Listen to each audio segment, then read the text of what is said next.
All right, ready to dive deep. Always. Today, it's all about resilience. That inner strength. Right? Exactly. That ability to stay true to yourself, even when the world's pulling you in a million directions. I feel that. And we've got this fascinating source material. Oh, lay it on me. A recent talk from a leader in the Church of Jesus Christ of Latter-day Saints. Okay. Now, before you think, whoa, too religious for me, Yeah. trust me, the insights here, they apply whether you're religious or not. It's about personal conviction.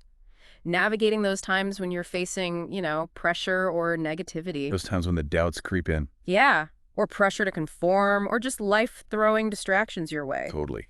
Trying to pull us off course from the things that really matter to us. Exactly. And this talk, it tackles that head on. Okay, I'm intrigued. It's called But We Heeded Them Not. But we heeded them not. And it uses this vivid metaphor of a journey towards something called the tree of life.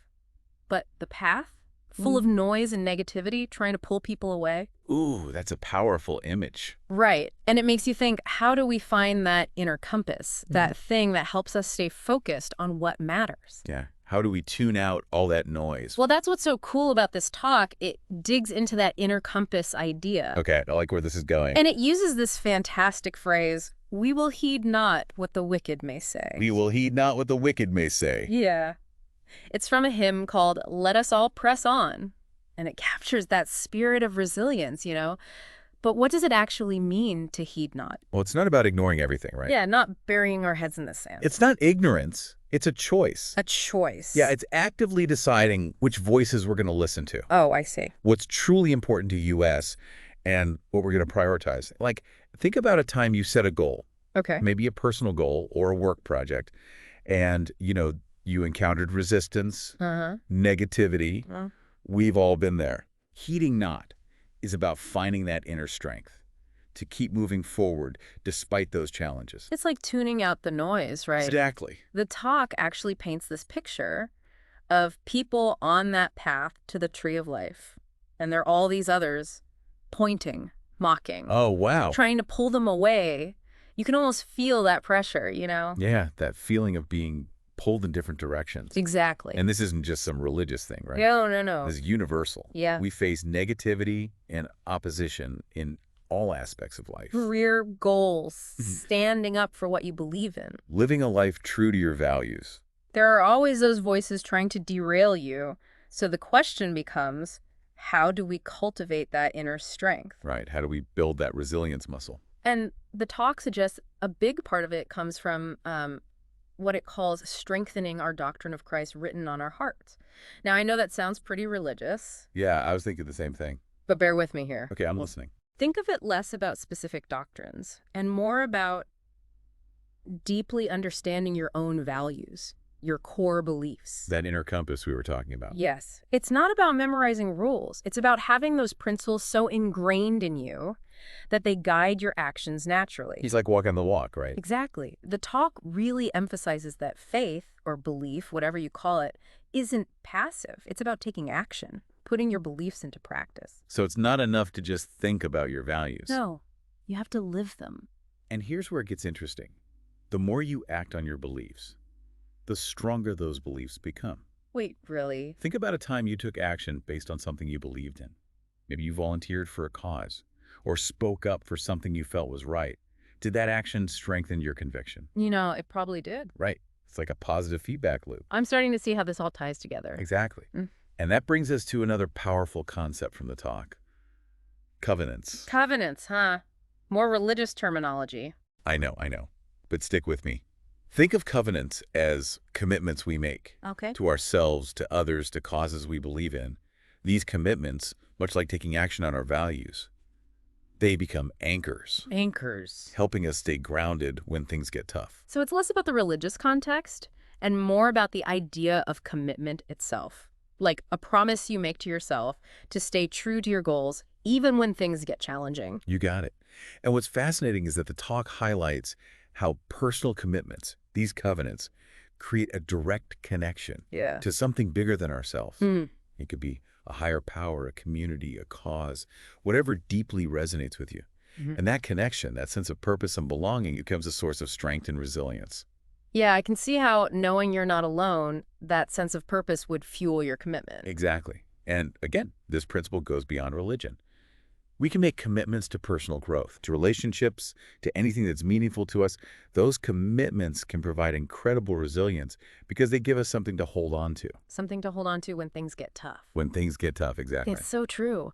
I'm already seeing how these insights from the talk can apply to so many areas of life. But one question really stood out to me. The talk asks its audience, what helps you to heed not the world's pressures? Ooh, good question. What did they say? Well, we'll get to that after the talk. Stay with us. Can't wait. So, what helps people heed not? I'm dying to know. Right. Well, the talk digs into that, shares some insights from the audience, and it's fascinating how these answers connect back to everything we've been talking about. Okay, give me the goods. Well, one of the biggest things was community. Community. Yeah, having that supportive network of people who share your values, who encourage you, who lift you up when you're feeling down. Makes sense. It's so much easier to heed not the negativity when you've got people in your corner, like a cheering section. Right, reminding you why you're on this journey in the first place. Exactly. It's like that sense of belonging gives you strength. And another powerful thing that came up, service. Service. Yeah, the more people focused on helping others, contributing to something bigger than themselves, Uh-huh. the more resilient they became. Wait, so the more you give, The more you have to give. it's like a paradox. It does seem that way, right? Right. But the talk suggests it's true. The more you pour yourself into something meaningful, something that benefits others, Yeah, the more you tap into that inner strength. I love that. Yeah. So it's not just about taking care of yourself, it's about looking outward too. Exactly. It's about finding your place in the world. Oh. Realizing that your actions have a ripple effect. And it doesn't have to be these huge, grand gestures. Oh, no. It could be the little things. Absolutely. Listening to a friend, helping a neighbor, volunteering for a cause you care about. Right. Those everyday actions that reinforce our values. And connect us to something beyond ourselves. Finding purpose in the little things. Exactly. Oh, and another interesting point. Yeah. Rituals and practices. Wait, like religious rituals? Not necessarily. It's more about creating routines and practices that reinforce your values. Okay, I'm following. And help you stay grounded. So like, if you're trying to cultivate a sense of gratitude, Yeah, you might start a daily practice of writing down things you're grateful for. exactly. Or if you're trying to be more mindful, Yeah. maybe incorporate a few minutes of meditation into your routine. Oh, I like that. It's about intentionally creating those structures in your life Mm-hmm. that support your values Right. and help you stay connected to your, iron rod, so to speak. Building a framework for resilience. Yes. Creating those little habits and practices that add up over time. Little hinges swing big doors, right? I love that. It makes me think we often overcomplicate things when it comes to personal growth and resilience.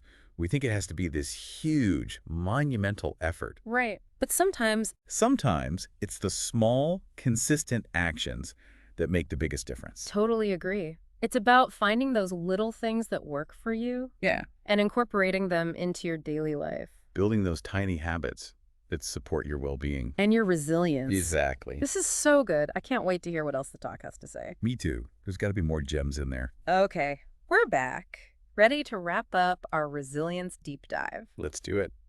Before the break, we were talking about community, service, and those little rituals. All those things that can help us stay grounded. It's amazing how it all connects back to, heeding not, staying true to ourselves. It really is. Hmm. Resilience isn't just this abstract concept, right? No, it's something we can actively cultivate. Through our actions, our relationships, the way we structure our lives. So true. Are there any other insights from the talk that stood out to you? Oh, definitely. One thing that really resonated with me was the emphasis on self-awareness. Really understanding yourself. Knowing yourself. Yeah. Your strengths, your weaknesses. Yeah. What truly brings you joy. It's like, how can you heed not if you don't even know what you're striving for? Exactly. Yeah. So many of us get caught up in what other people expect or what we think we should be doing. Right. But to be truly resilient We got to align our actions with our authentic self. with what truly matters to you as. Yes. Finding that inner compass and trusting it, even when it leads us off the beaten path. Ooh, that can be scary, going against the grain. It can be, but that's often where the growth is, where the fulfillment is. I love that. Sometimes the most resilient thing you can do is say no. to the things that don't align with your values, even if it means disappointing others or stepping outside your comfort zone. Exactly. Oh, and speaking of comfort zones, the talk also mentions self-care. Self-care. Right. It seems like everyone's talking about self-care these days. They are, but the talk frames it as an act of resilience, Oh, interesting. recognizing that we can't pour from an empty cup. We need to take care of ourselves. Yeah. Physically, emotionally, spiritually. So we can show up as our best selves. Exactly. It's not just about bubble baths and face masks. Although those are nice. They are. But it's deeper than that. Getting enough sleep, eating well, moving our bodies, Connecting with nature, spending time with people we love. doing things that bring us joy. All those things contribute to our well-being. And our resilience. Exactly. It's like building that sustainable foundation so we can weather the storms That life throws our way. that life throws our way. Yeah. It all comes back to that iron rod analogy, doesn't it? Holding fast to those guiding principles, our sources of strength, And self-care. That's a part of strengthening our own iron rods, so we can stand strong. even when the world feels chaotic. This has been such a great deep dive. I feel like I've learned so much about resilience. Me too. And the best part, we can actually do something with this knowledge. Right. It's not just about knowing stuff. It's about taking action, making real changes. Becoming more resilient, more empowered. I love that. Okay, as we wrap up, I want to leave you with a question to ponder. Hit me. What are your iron rods? Ooh, good one. What are those guiding principles, those sources of strength, the practices, the people that help you stay grounded and resilient? Take some time to reflect on that, everyone. Resilience isn't a destination, it's a journey. And we're all on it together. Beautifully said. Until next time, keep diving deep and keep cultivating that inner strength.